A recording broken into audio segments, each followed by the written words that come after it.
Hello everyone, welcome to the channel. My name is LettucePlate and welcome to a brand new game I wanted to show you guys. This is Teamfight Manager 2.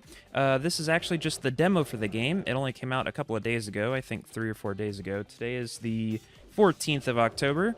And yeah, this is a sequel for a game that I played a ton of, the original version, the Teamfight Manager 1.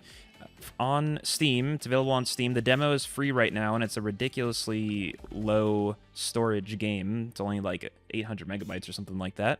So if you wanted to try it out, it's really easy to get set up on your computer and playing really fast. This is a game that simulates being the manager of a MOBA esports team. Very similar concept to Football Manager for that game, but kind of cross that with League of Legends or Dota, whichever MOBA is your preferred one, and that's what this game is. It's something that I've wanted a game like this for a long time. There's been like little browser like mini games and stuff that are like this type of thing.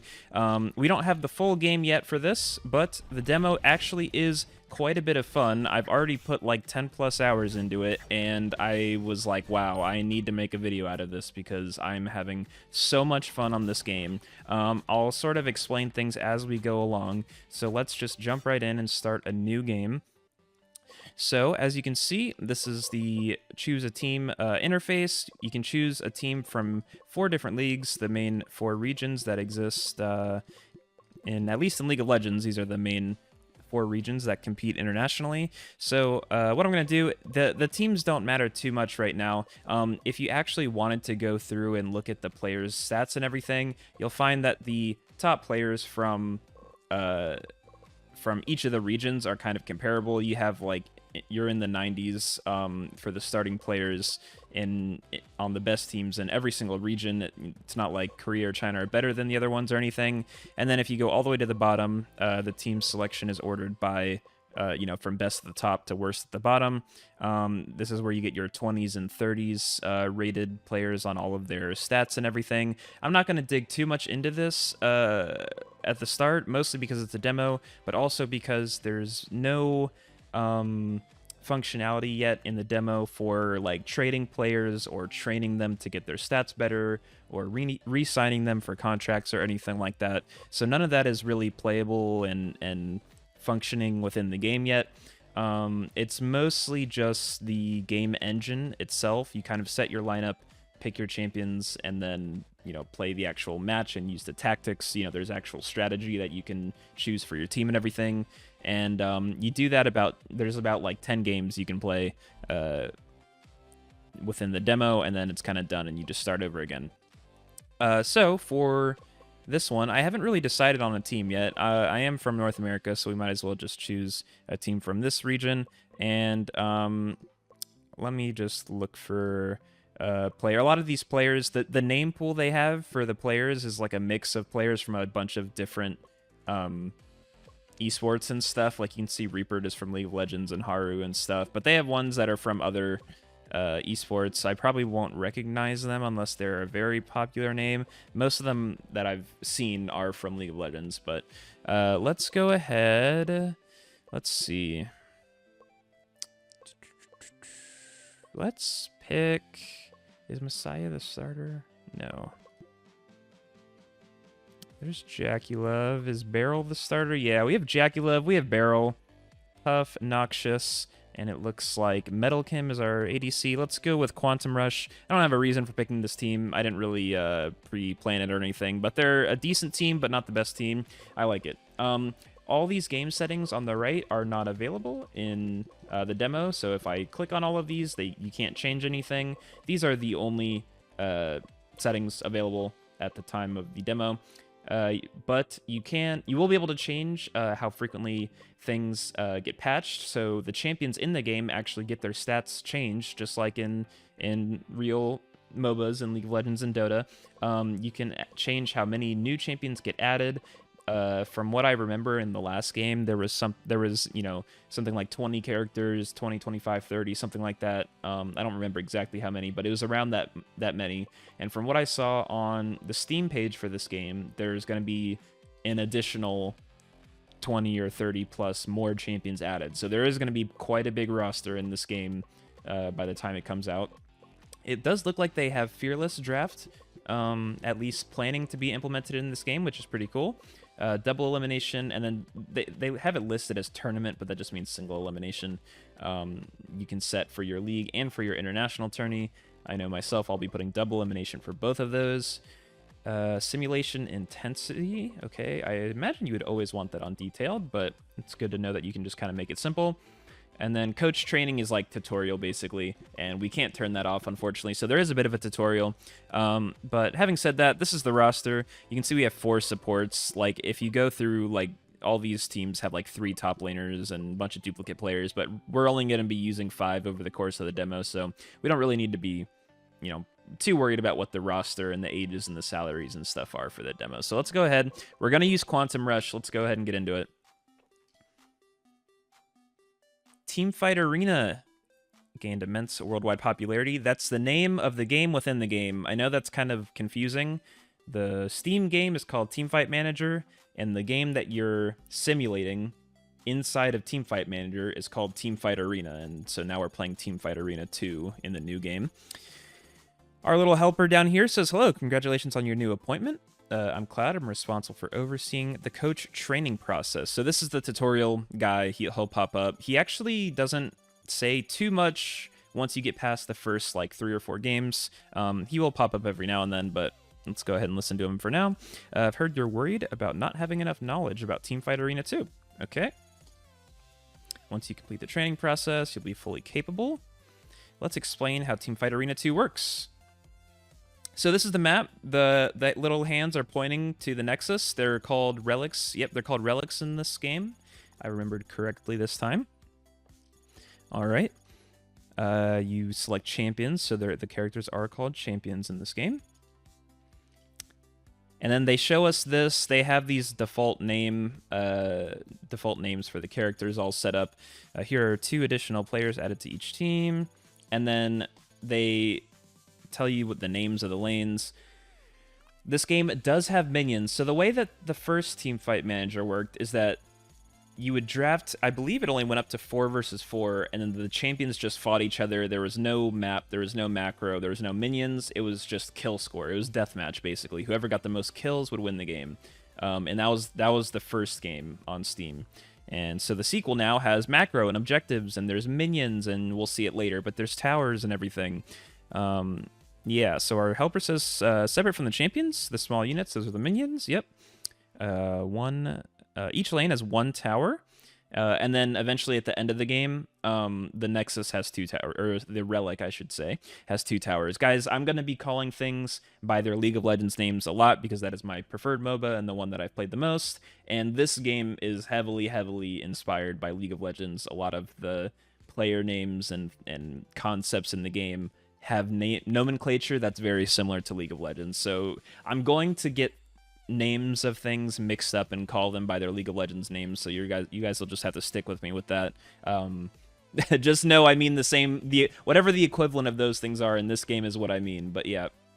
So we have minions, we have towers. I'm not controlling anything. I didn't select any of these characters. This is just the AI. They kind of run through the cinematic for the next minute or two.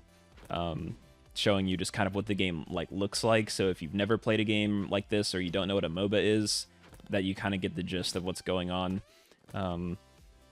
Guys, let me know if you had heard of this game, or even the first version of this game. I remember I learned about it when Cadril played it years and years ago, and now I'm just so excited to get into the second game. But let me know if this is something that you guys knew about even before the second version, if you guys played the first game. All right, you now have a rough idea of how it flows. Players fight like this to dominate their opponents, destroy towers, and destroy the relic. As a coach, you won't directly control the champions, but you may master the basic game rules. It is enough to master the basic game rules. All right, sorry guys, I can't read. Understanding how the match unfolds by watching is sufficient. Okay. Let's learn about the important role of a coach ban pick. Alrighty. And it throws us straight into, I call it pick ban, they call it ban pick. I'll try and call it ban pick, not to get it mixed up. So it does go all the way up to 5v5, unlike the last game, which only went to 4v4. But for now, we start with a 2v2 lane. as we go, I'm sure the champions will be the thing that I talk about the most, draft strategy and team compositions and things like that. I already have a very strong read on what characters are the best in this demo, and I'll talk about it as I go along. But for the 2v2 specifically, I was running a really kind of silly strategy, so I'm banning a champion. So let's go ahead. I'll ban the archer unit. Let's see what they ban. They ban soldier. Okay. Now I get first pick. I'm going to pick swordsman. Well done. The opposing team's coach will pick. They pick fighter. All right, and I'm going to pick Pythoness, who in the previous game used to be called Shrine Maiden. Okay. For the support position, another allied champion. That allied champion will gain the gold instead.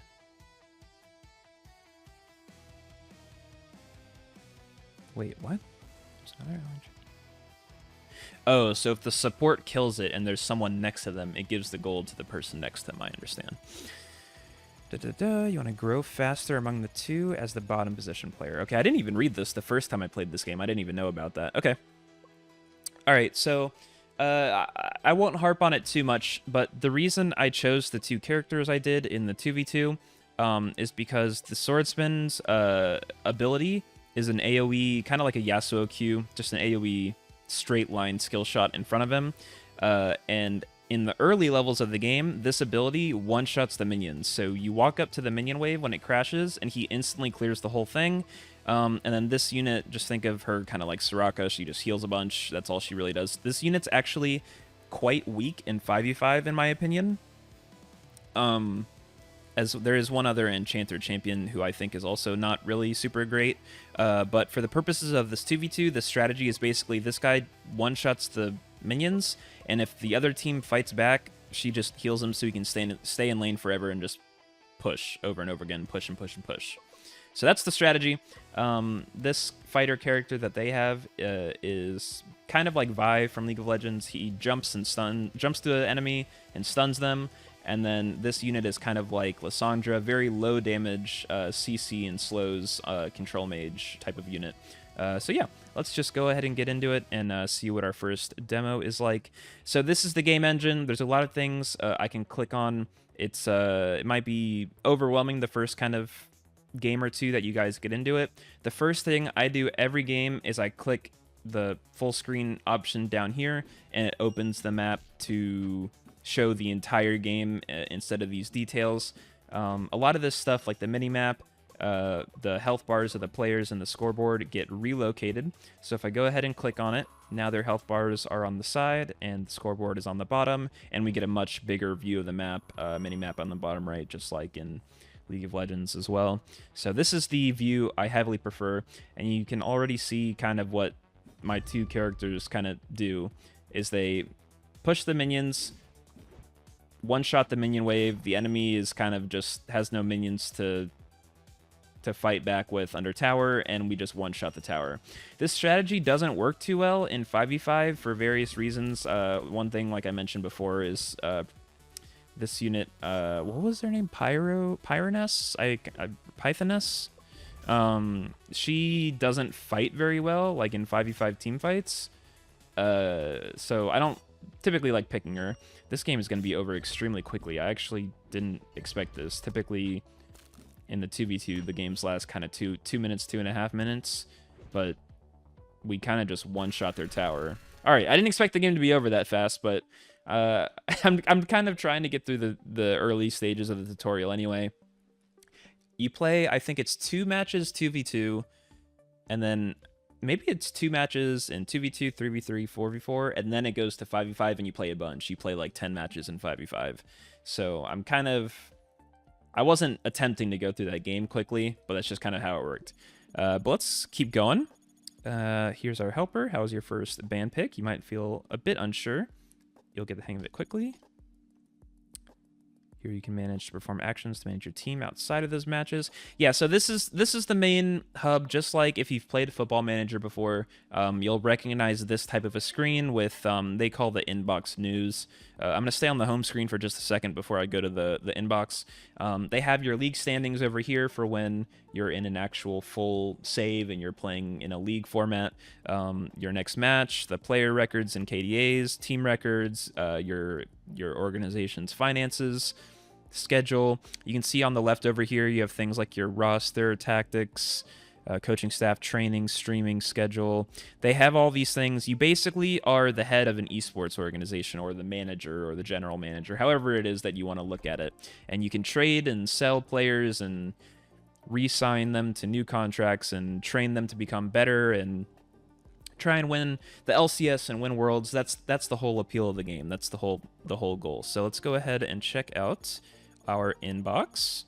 The inbox allows you to check various information needed to manage your team, select a news item, and review its content. All right. It seems 2 additional champions will be available for the next 2v2 match. Checking the champion info will give you an edge in the match. Let's take a look at the champion info. All right, so before I jump ahead to that, this is your inbox. It's kind of like an email, type of system. And they said our next 2v2 match will be on a new patch. And in this new patch, there's 2 new characters, Ninja and Magic Knight. So the game, as you progress through it, it'll change the stats of the characters, right? There'll be balance patches where they get more damage, more health, less health, etc. They add new characters to the game. I remember in the last game as well, they can do things like disable a champion. They can simulate that there's a bug with a champion and disable it from the game. We got an email here that says you can freely recruit players today. This doesn't do anything. In the demo, you can't hire or fire players or sign new players or anything like that. So this is kind of just some preset message they had in here. And this is just a welcome to your new role as head coach message that we received.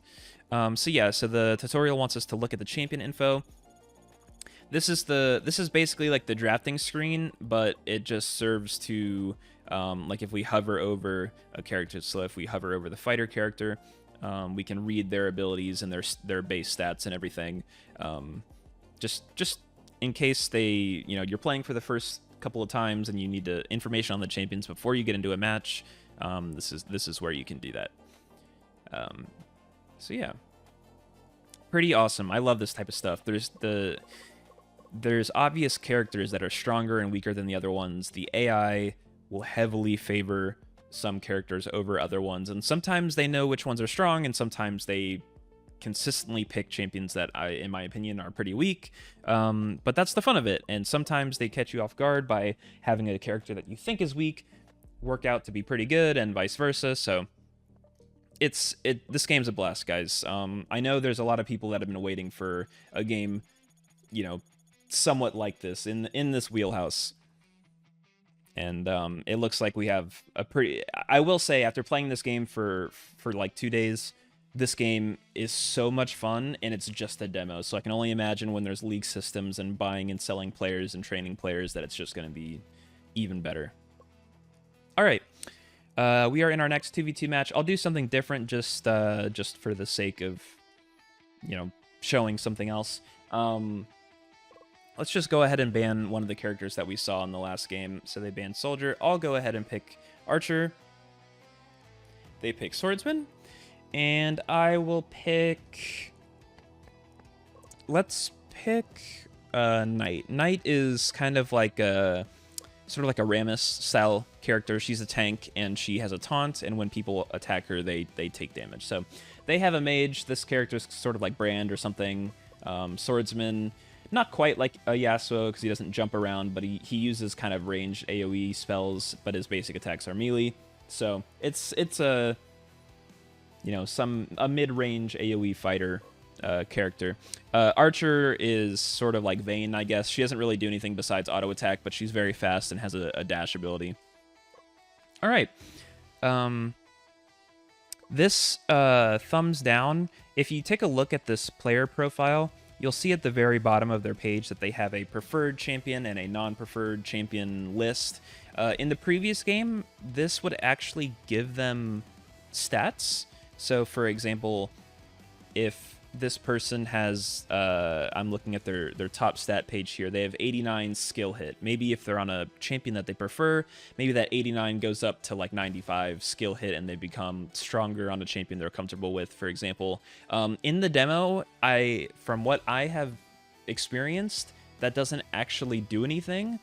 I could be wrong, but I have players that I put on champions that they are not preferred that just completely run over the game and carry, and I don't notice a noticeable difference if they're on a character that they like playing. Maybe it's wrong and the difference is just not big enough to notice, but I haven't noticed anything picking their preferred champions or avoiding picking their non-preferred champions. So I'm just going to treat it as if that doesn't do anything. If it does, then oh well, I guess. I guess I was, had the wrong idea or a wrong grasp on how effective it was, but I'm just gonna ignore it for now. All right, so another 2v2 match. We'll go ahead and get started with this one. Cloud says, let's learn about tactic settings before your match begins. You can set a tactic based on your team's composition and game direction. Read the descriptions of each tactic carefully and choose one that suits your composition and the opponent's. All right, so they give us some of these modifiers here. We have a passive versus aggressive lane phase style, team fight role, initiator, frontline, midline, backline, and assassin. So different kind of ways for the AI to sort of treat our characters and how they should be playing. I'll go ahead and set these for this match and talk about them as I go along. I'm going to set this person to aggressive initiator. And let's set this person to... I'll put them aggressive. I normally, if it's a marksman character, I won't do that, but in a 2v2, I'll set it to aggressive. They're a backline character. So we have two aggressive characters, backline and initiator.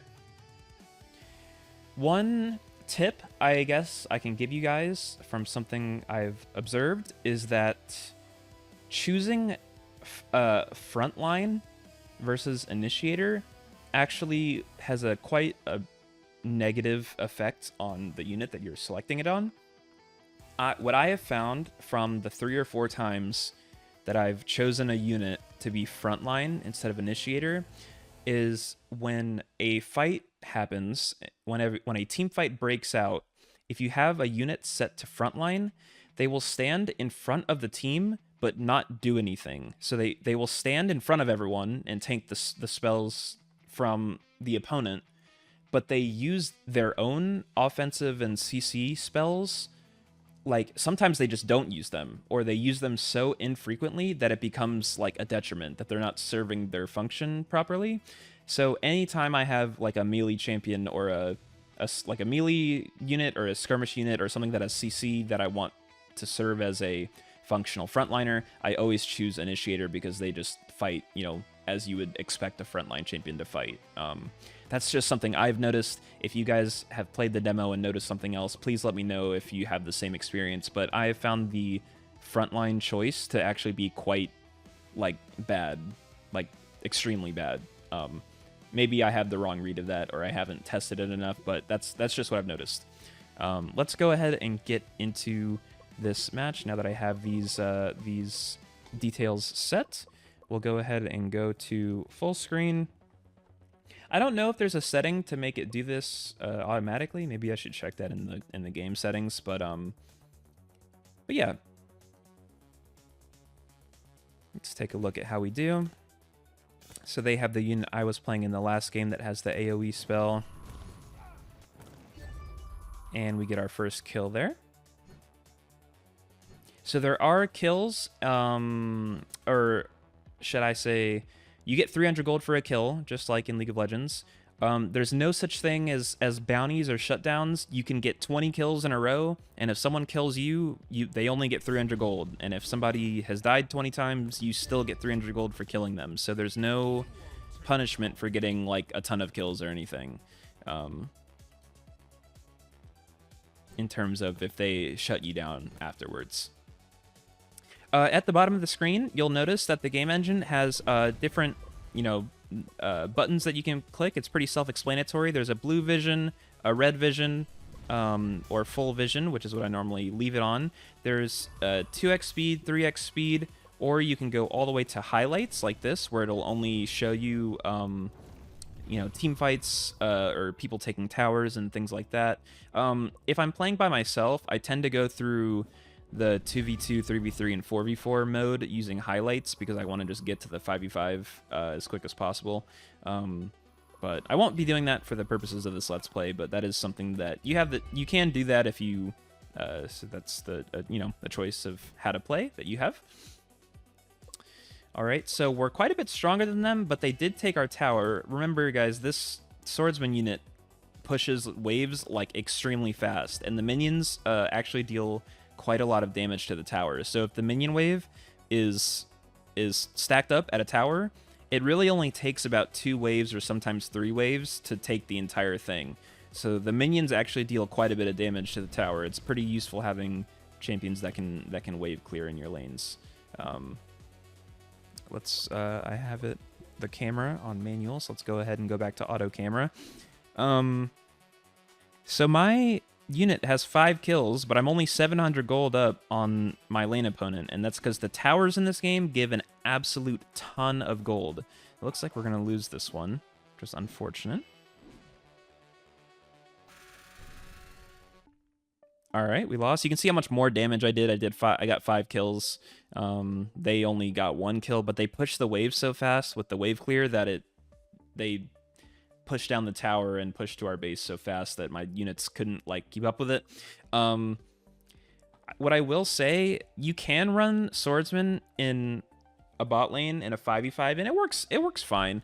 But there are like junglers like ganking you and stuff. So if you are pushed up all the way underneath the tower all the time, it is kind of easier for your team to kill them. There is a lot of kind of unique strategy and stuff that goes into the 5v5s that doesn't really exist in the 2v2s. I was just trying a different combination just to show off different new characters, honestly. But yeah, let's go ahead and proceed. I think, guys, we're gonna be going to 3v3s next. But regardless, I've been recording for a good amount of time for a sort of first episode. Thank you guys so much for watching. I'm going to go all the way through the demo in this Let's Play. So we're going to make it all the way through 5v5s. There's going to be about 15 games in total. And I'm going to try and get through the 2v2s and 3v3s especially, like, as fast as possible. So, yeah. So it might go... It will be quickly paced at first, but there is a ton to talk about in terms of the strategy and the champions and the team comps and stuff in this game, guys. So we're going to have plenty of stuff to go over later. But for now, thank you so much for watching.